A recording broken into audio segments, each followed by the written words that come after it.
માતા કી જય।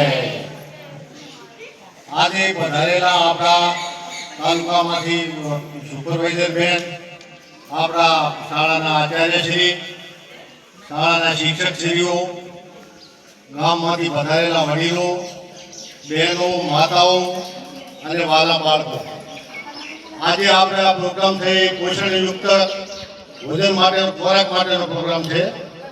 એટલે આપણને બાળકને શેમાંથી અમારો પોષણક્ષમ ખોરાક મળે એના માટેનો પ્રોગ્રામ રાખેલો છે।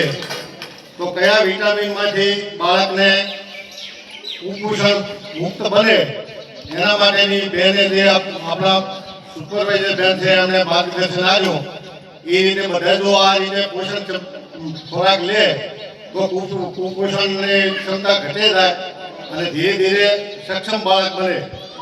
તો ખોરાક લેવામાં આપણે કયા વિટામિનની કઈ જરૂર છે એની ખાસ કાળજી લેવાની થાય છે। અને આવનાર સુપરવાઇઝર બેન, ગામના અગ્રણીઓ, માતાઓ, બહેનો, આચાર્ય, શિક્ષક અને પત્રકાર ભાઈ દરેકને હું ગામના સરપંચ વતી દરેકને હું આશાપુરા મંદિરમાં આવકારું છું અને ધન્યવાદ આપું છું। જય હિન્દ।